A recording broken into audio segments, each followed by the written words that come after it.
Et bienvenue à ce quatrième cours sur le module réseau et communication pour les étudiants en master en informatique. Donc ce cours, le cours d'aujourd'hui va être consacré au protocole DHCP.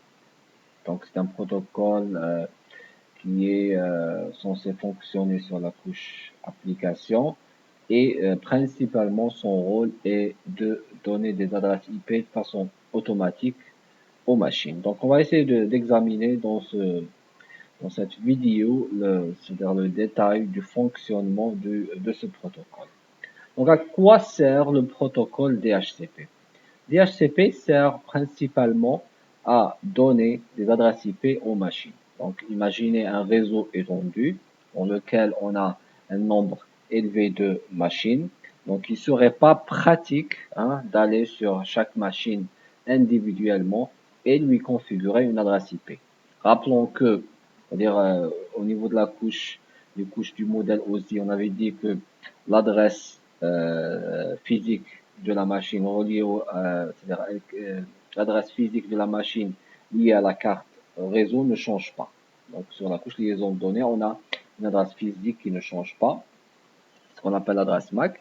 Et sur la couche réseau, on a une adresse qu'on appelle une adresse IP qu'on doit, c'est-à-dire configurer selon le réseau qu'on a choisi ou le sous-réseau auquel cette machine appartient. Donc on est censé configurer une adresse IP.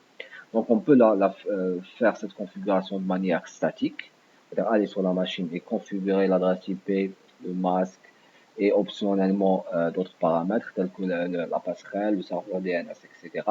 Mais c'est-à-dire en pratique, on préfère configurer un serveur DHCP qui va automatiser cette opération. C'est-à-dire que le serveur va attribuer ses adresses selon, c'est-à-dire le sous-réseau qu'on a configuré dans ce serveur. Donc, on aura un intervalle d'adresses qu'on va attribuer à nos machines de façon automatique. D'accord? Donc, essayons d'examiner un petit peu le détail du fonctionnement d'un serveur DHCP. Donc, logiquement, vous allez avoir un serveur dans le réseau. Donc, ce sera un serveur connecté à votre réseau local, à votre switch, de la même manière que les autres PC. Donc, ce serveur peut être, bien sûr, un serveur physique, c'est-à-dire une machine serveur dans laquelle vous allez configurer le service DHCP. D'accord? Donc, ça peut être une machine Windows, ça peut être une machine Linux, comme ça peut être un routeur. C'est-à-dire, on peut aussi configurer un routeur et sur un de ces interfaces, on va lui dire par exemple, donc ici, donc je peux avoir un routeur, d'accord, donc connecté aussi à mon réseau local et sur cette interface, par exemple l'interface ETH0, d'accord, c'est-à-dire l'interface ou le port connecté à mes machines, d'accord, je peux dire que j'aurai un serveur DHCP, donc on va essayer d'attribuer des adresses, c'est-à-dire aux machines qui sont connectées à cette interface, d'accord, donc ça peut être un serveur physique, ça peut être un routeur, c'est-à-dire l'essentiel c'est qu'on a un service DHCP opérant sur le réseau qui va attribuer des adresses au fur et à mesure que nos machines vont demander des adresses IP. Donc, généralement, c'est-à-dire lorsque j'allume la machine, elle est configurée en mode DHCP. D'accord? Donc, on va voir ça par la suite. Et cette machine va demander une adresse IP du serveur. D'accord? Le serveur va lui répondre avec une adresse IP. Donc, c'est-à-dire le fonctionnement de l'échange, on va le voir dans ce qui suit. D'accord? Mais, c'est-à-dire le rôle du serveur DHCP, c'est d'automatiser l'attribution des adresses IP à nos machines. D'accord? On peut aussi en profiter pour donner d'autres informations. Donc, d'autres informations utiles au fonctionnement de nos machines. Donc, imaginez que donc, ce réseau est connecté à Internet. D'accord? Donc, probablement, on est connecté à travers un routeur. Donc là aussi, on aura besoin, par exemple, de l'adresse de notre passerelle, c'est-à-dire l'adresse de cette interface. Comme ça, les machines vont, c'est-à-dire lorsqu'ils veulent se connecter à Internet, ils vont envoyer les paquets à la passerelle qui, à son tour, va retransmettre ces paquets à Internet. D'accord? Donc, généralement, c'est-à-dire obligatoirement, on aura besoin d'une adresse IP plus le masque. Hein. Donc ça, c'est primordial. D'accord? Par contre, optionnellement, on peut rajouter d'autres informations telles que l'adresse de la passerelle, l'adresse du serveur DNS et bien sûr d'autres services si on veut aussi automatiser l'envoi de ces informations à travers notre serveur DHCP. D'accord, donc je vais rajouter adresse passerelle juste pour compléter. D'accord, je vais mettre juste 2S, d'accord, plus par exemple adresse du DNS. DNS pour faire la translation entre les noms DNS et l'adresse IP. D'accord? Donc, toutes ces informations, je peux les inclure dans mon serveur DHCP pour les fournir de façon automatique à mes machines. D'accord? Donc, ça, c'est principalement le fonctionnement général d'un serveur DHCP. D'accord? Dans un serveur DHCP, vous allez probablement, c'est-à-dire configurer un pool d'adresses IP, d'accord? Et ce pool va être attribué durant une durée. Donc, on a ce qu'on appelle un bail spécifiant en quelque sorte la durée de validité de cette adresse IP. Donc, généralement, le bail, c'est-à-dire c'est une valeur, c'est-à-dire en moyenne de 24 heures. C'est-à-dire que une machine va demander, c'est-à-dire chaque 24 heures, le renouvellement après l'expiration du bail attribué, le bail de l'adresse IP attribué par le serveur DHCP. D'accord?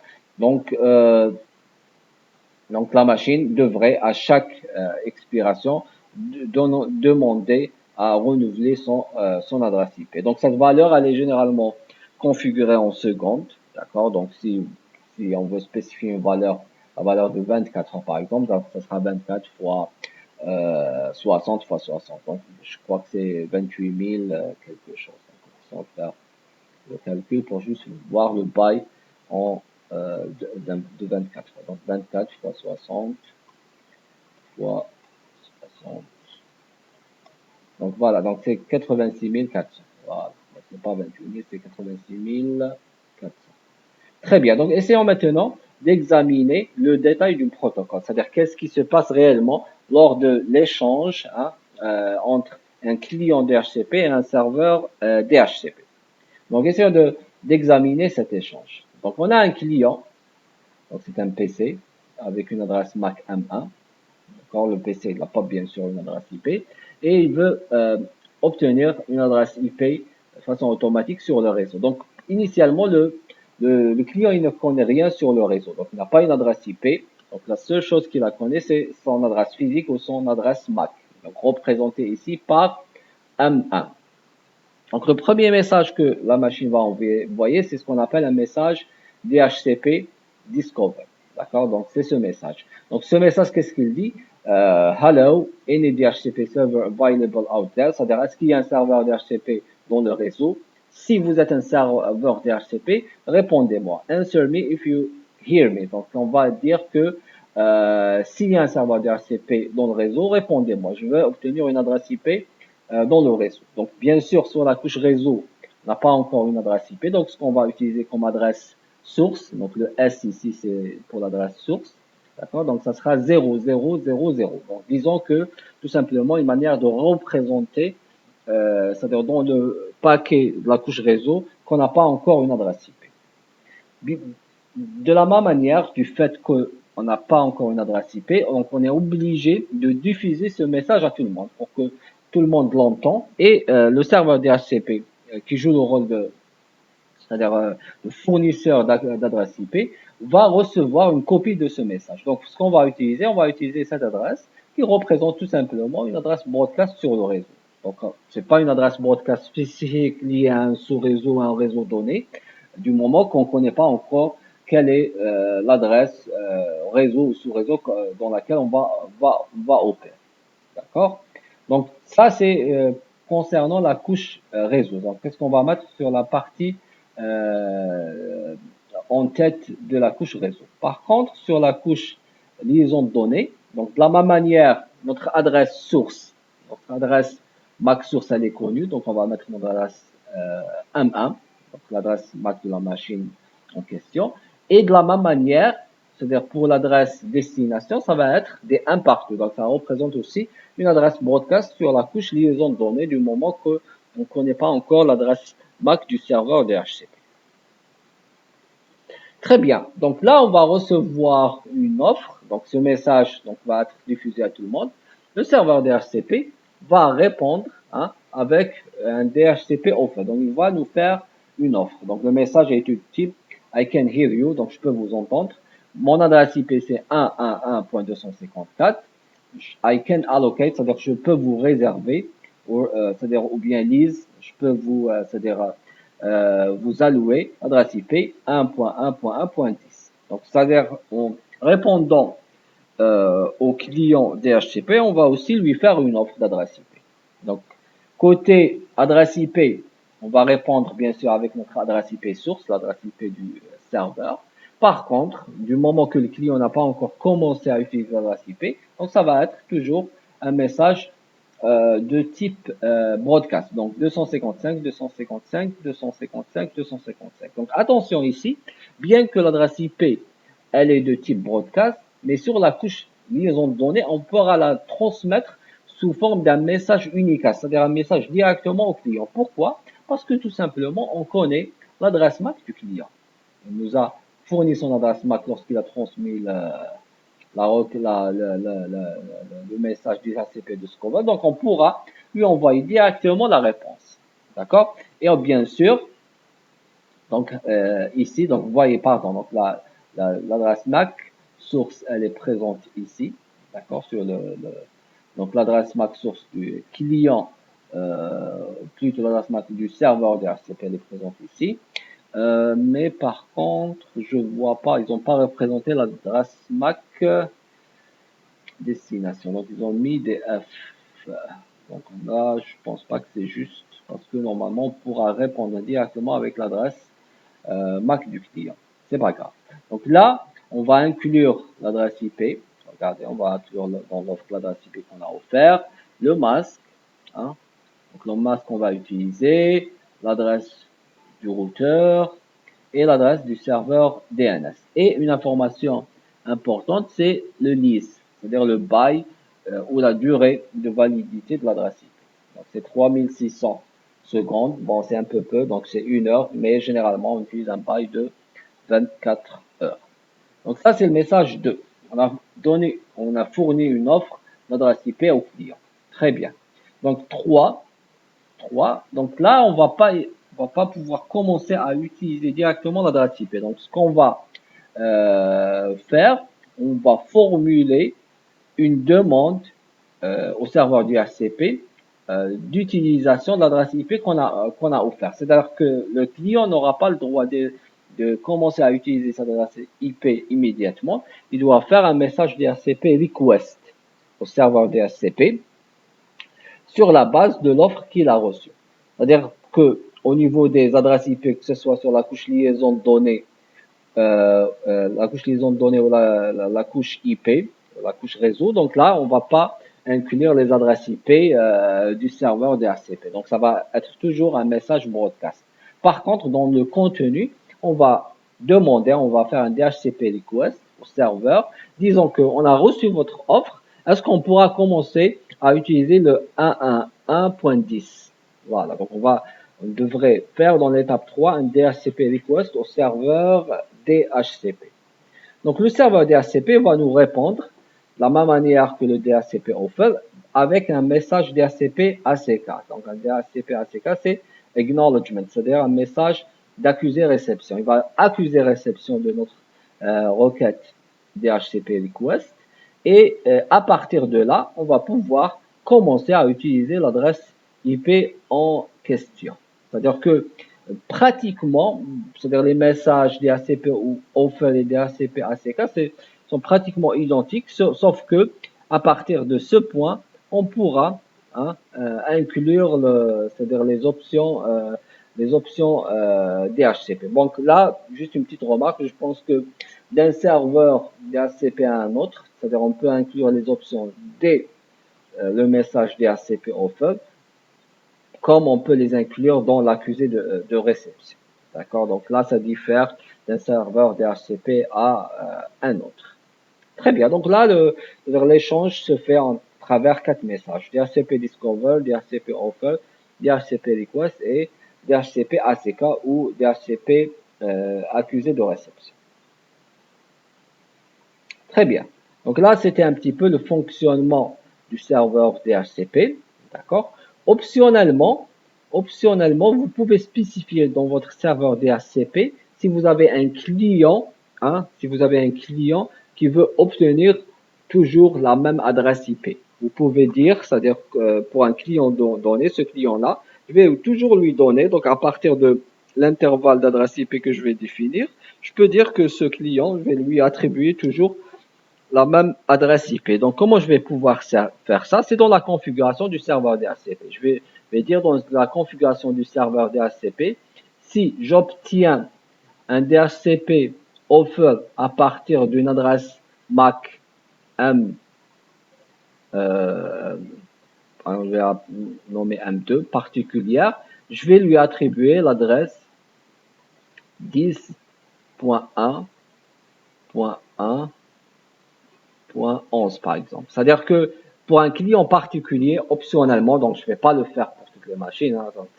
c'est-à-dire ça défie le but du serveur DHCP. C'est-à-dire pour une machine particulière, pour une raison donnée, je veux qu'elle garde tout le temps son adresse IP. Donc je vais dire que si je reçois un DHCP Discover avec une adresse MAC particulière, par exemple ici dans l'exemple M2, je vais lui donner l'adresse IP 10.1.1.11. C'est-à-dire cette machine-là, comment je vais la distinguer?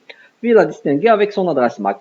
Parce que son adresse MAC ne va pas changer, c'est-à-dire d'un message à un autre. L'adresse MAC, elle est liée à la carte réseau. La carte réseau, on ne va pas s'amuser à la changer sur la machine. Donc, on va identifier cette machine en particulier avec son adresse MAC et on va pouvoir lui donner une adresse IP. Juste aussi une remarque importante, c'est-à-dire lorsque vous allez configurer un serveur DHCP, vous allez configurer un intervalle d'adresse. D'accord? Cet intervalle va commencer par exemple ici, c'est le réseau 1.1.1.0. Donc, supposons que le réseau 1.1.0. Bon, c'est pas, je veux dire, généralement, on utilise un classe d'adresse privée, mais bon, c'est juste pour expliquer, c'est pas grave. Donc là, c'est-à-dire généralement, je dirais que probablement j'aurais ici un 0 de préférence, donc pour que ça soit une classe d'adresse privée. D'accord? Donc 10.1.0. Je vais dire par exemple, mes adresses vont être de 1 jusqu'à 200. Donc l'intervalle à partir duquel je vais donner mes adresses va être du 10.1.1.1 jusqu'au 10.1.1.200. Donc c'est l'intervalle d'adresse IP que je vais utiliser pour attribuer des adresses de manière automatique à mes machines. Donc j'ai laissé un petit intervalle, c'est-à-dire exprès, parce que souvent sur le réseau, vous avez des équipements qui vont pas changer d'adresse IP. Vous avez des routeurs, vous avez des serveurs, etc. Et ces machines-là, c'est-à-dire de préférence, du moment qu'ils vont pas vraiment, c'est-à-dire redémarrer tout le temps, ils vont devoir garder leur adresse IP de façon permanente. De préférence, on leur alloue un intervalle d'adresse, c'est-à-dire pour faire une configuration manuelle de ces machines. C'est-à-dire j'ai gardé de façon exprès un intervalle d'adresse pour donner de façon statique ces adresses IP à mes machines. Donc par exemple, l'exemple typique, c'est par exemple ce serveur. Ce serveur DHCP, c'est le point 254. Donc là, il devrait avoir une adresse IP fixe et non pas dynamique. De la même manière, ma passerelle, donc si c'est la 250 par exemple, donc cette adresse n'est pas censée changer à chaque fois. Donc là, je peux, c'est-à-dire que je dois plutôt configurer cette adresse IP de manière statique sur le réseau, etc. Donc là, de préférence, ne prenez pas tout l'intervalle, laissez une partie pour la configuration statique des adresses IP sur le réseau. Très bien. Donc là, on a parlé des différents messages DHCP, c'est-à-dire pour l'obtention c'est-à-dire d'une adresse IP de façon automatique. Là, on va examiner un autre scénario. Donc là, on va revenir sur le tableau blanc. On va essayer de passer sur le troisième slide. Donc, supposons maintenant que le client, les clients DHCP le serveur DHCP ne se trouve pas sur le même réseau. Peut-être que, c'est-à-dire sur ce réseau, hein, j'ai des clients, donc le serveur DHCP est en train de fournir des adresses IP à ces machines. Hein, donc j'ai des machines ici que ce serveur DHCP est en train de c'est-à-dire desservir en termes d'adresse IP, et j'ai un autre réseau éloigné géographiquement ou bien il est séparé, euh, c'est-à-dire du premier réseau, et j'ai aussi des clients qui sont ici, d'accord? Donc le problème qui se pose, c'est que, c'est-à-dire si les clients sont séparés du serveur DHCP, c'est-à-dire ils sont pas dans le même réseau que le serveur DHCP, donc là, le problème qui se pose, c'est que lorsque ces clients vont envoyer des DHCP Discover, donc c'est des messages de type broadcast, hein, d'accord. Donc là, le problème, c'est que ces messages vont être bloqués, hein, vont être bloqués par le routeur. Le routeur ne laisse pas passer les messages broadcast vers d'autres réseaux. Sinon, on va inonder tout le monde avec des messages broadcast, d'accord. Donc là, c'est-à-dire en quelque sorte, le serveur DHCP ne verra jamais les DHCP Discover, les messages DHCP Discover envoyés par ses clients. Donc là, ça pose problème. Une solution, c'est d'avoir, c'est-à-dire pour ce segment, ce réseau, un serveur DHCP à part. D'accord? Donc je peux décider tout simplement de configurer un serveur DHCP pour ces clients. Donc ils auront leur propre serveur DHCP. Mais en pratique, c'est pas tout le temps évident. Donc j'aurai besoin d'une machine, besoin de la configurer en tant que serveur DHCP, etc. Donc là, pourquoi tout simplement ne pas exploiter ce serveur DHCP pour ce deuxième réseau? Donc la manière de pouvoir faire ça, c'est tout simplement de configurer ce routeur en tant que relais DHCP. Donc le relais DHCP veut dire tout simplement quoi? Donc ce routeur va pouvoir relayer, hein, les messages DHCP Discover au serveur. Donc là, ça va être des messages broadcast du client vers des clients vers tout le réseau. Donc ça va être envoyé à tout le monde, hein, dans le réseau. Donc le routeur va recevoir une copie du DHCP Discover. Donc le routeur, du moment qu'on l'a configuré en tant que relais DHCP, d'accord, donc on va lui donner l'adresse IP du serveur DHCP, on va lui dire si vous recevez un DHCP Discover, vous pouvez l'envoyer directement au serveur DHCP qui se trouve sur ce côté, qui se trouve connecté à cette interface. Donc là, c'est-à-dire contrairement à ce côté, donc là ça va être un message broadcast, de ce côté ça va être un message direct, ça va être un message unicast du routeur vers le serveur DHCP. Donc là, le serveur DHCP va prendre connaissance de la message DHCP Discover envoyé par le client, donc il va pouvoir répondre au routeur, et le routeur va, c'est-à-dire de son côté, envoyer c'est-à-dire le DHCP offer au client. Donc là, on voit très bien que le routeur va jouer le rôle de relais DHCP entre le serveur et le client du moment que, c'est-à-dire les deux entités, le client et le serveur, ne sont pas dans le même réseau. C'est-à-dire comment le faire, donc tout dépend du type du routeur. Si c'est un routeur Cisco, ça va être des lignes, des commandes de configuration, c'est-à-dire au niveau du routeur. Si c'est un autre routeur d'une autre marque, peut-être il a une interface graphique pour configurer la fonction relais DHCP, etc. C'est-à-dire la façon de configurer les choses diffère d'un constructeur à un autre, mais la fonction est la même. C'est-à-dire que le routeur va servir d'un relais entre les clients DHCP et le serveur DHCP. Très bien. Donc là, essayons de faire une petite démonstration du fonctionnement du protocole DHCP. Donc ce que je vais faire, je vais essayer de regarder mon configuration réseau. Si on doit regarder la configuration, donc ça c'est mon carte réseau sans fil. Donc je vais aller sur propriétés, d'accord.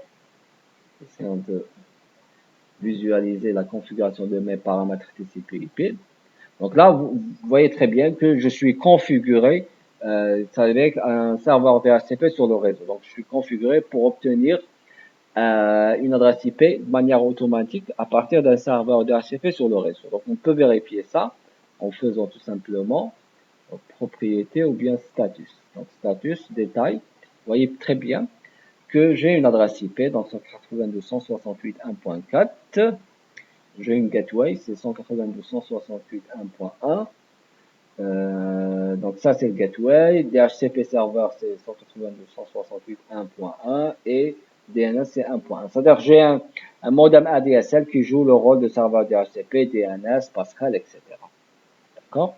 Et il est en train de donner des adresses IP dans l'intervalle 1.0. Moi j'ai obtenu l'adresse .4. D'accord? Et voilà le masque de la classe C associée. Très bien. Donc là, ce qu'on va essayer de faire, on va essayer de libérer l'adresse IP que j'ai obtenue et relancer le processus du DHCP. Comme ça, on va pouvoir voir l'échange DHCP entre le client et le serveur. Je vais commencer par lancer Wireshark.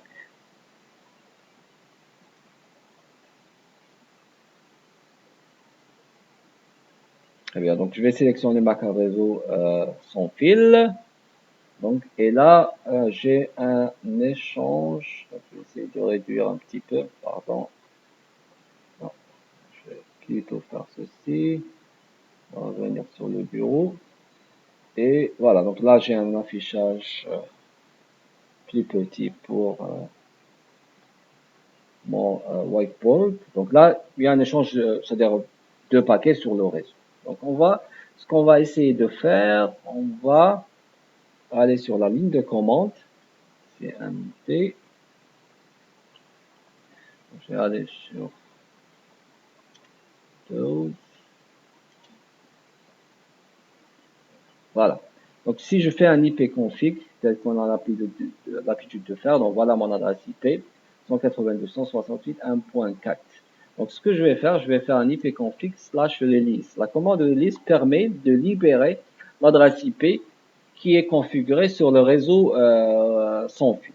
Tout ce qui est adresse automatique va, tous les adresses configurées de manière automatique vont être libérées. Donc, je vais faire un release. Et voilà, donc on voit très bien que on n'a plus d'adresse IP sur le réseau. Donc, ce qu'on va essayer de faire, on va faire maintenant un IP config / renew. Donc, on va essayer de demander le renouvellement de notre adresse IP sur le réseau. C'est-à-dire que on est en train de poser de manière manuelle la demande, la libération et la demande d'une adresse IP. Donc, je vais faire un IP config / renew.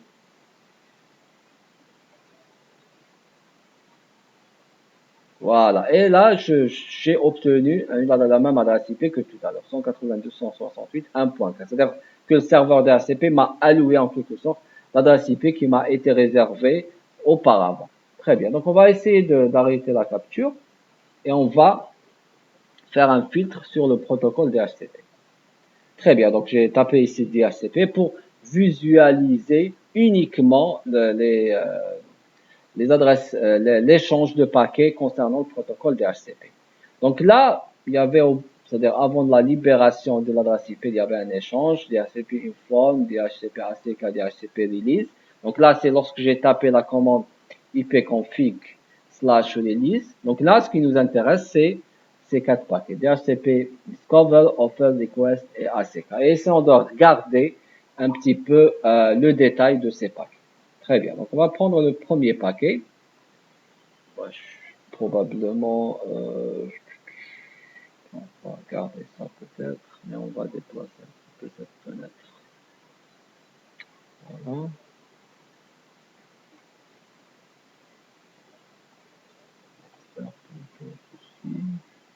Voilà.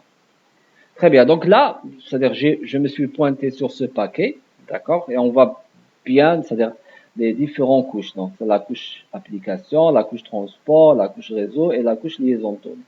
Très bien. Donc, pour la couche liaison de données, regardez, donc c'est le protocole Ethernet. L'adresse broadcast, c'est etc. Donc, c'est des 1 partout. Et l'adresse source, c'est l'adresse MAC de ma machine. D'accord? Concernant le protocole IP, de la même manière, L'adresse source, c'est 0000, destination, c'est 4 fois 255. Et on peut voir ça, qu'ils ont détail un peu plus bas. Voilà. Bon, pour le protocole de la couche transport, on ne s'intéresse pas pour le moment, donc on va le voir après. Et voilà mon message. Donc le message, il est de type Discover. C'est-à-dire si on cherche un peu dans le détail du message, normalement on va trouver le type du message qui est le message DHCP Discover. Voilà. Donc c'est un message DHCP Discover. Très bien. Donc regardons maintenant la réponse. Donc, si on remonte, juste pour voir les différentes couches. Donc la réponse, elle va venir du serveur DHCP. Donc c'est un modem D-Link. Donc voilà son adresse MAC. Et de la même manière, donc ce sera diffusé vers tout le réseau. D'accord?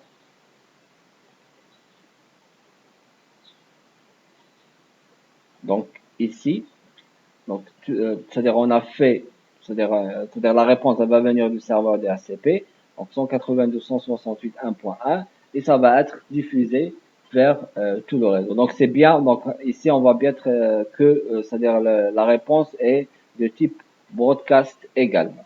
D'accord? Du moment que, c'est-à-dire en termes de destination, on n'a pas spécifié l'adresse MAC de ma machine. D'accord? Très bien. Et là, c'est un DHCP offer et dans lequel on a inclus l'adresse IP qu'on va offrir au client. Donc, ça va être 192.168.1.4. D'accord? Et est-ce qu'on a inclus d'autres options? Bon, c'est le cas, oui. Donc, ici, on a inclus l'adresse IP du serveur DHCP, l'adresse MAC, l'adresse du routeur et l'adresse du serveur DNS. Très bien. Donc là, c'était le deuxième message. Troisième message, c'est DHCP request. Donc, de la même manière, destination CDF partout. Donc, c'est un message broadcast, incluant l'adresse MAC du client.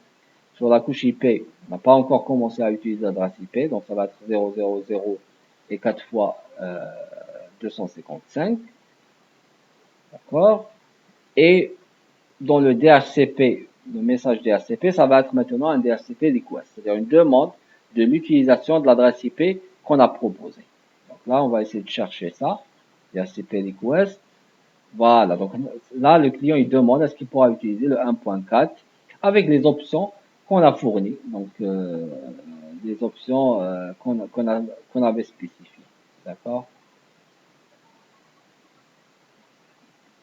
Et le serveur va répondre avec un accusé de réception. Donc, de la même manière, essayons d'examiner le détail. Donc, c'est de la même manière, c'est-à-dire c'est un message broadcast, d'accord. Donc, l'adresse MAC source du serveur DHCP et pour les adresses IP, bien sûr, donc le serveur inclut son adresse IP. Par contre, ça va être toujours une adresse broadcast pour la destination. Avec bien sûr les options qu'on va confirmer, c'est-à-dire on va confirmer que le client pourra commencer à utiliser l'adresse 192.168.1.4. Voilà, donc le type du message, c'est un message accusé réception. Voilà, donc c'était un petit résumé du fonctionnement du protocole DHCP. Donc, je vous remercie pour votre attention et à la prochaine vidéo. Merci, au revoir.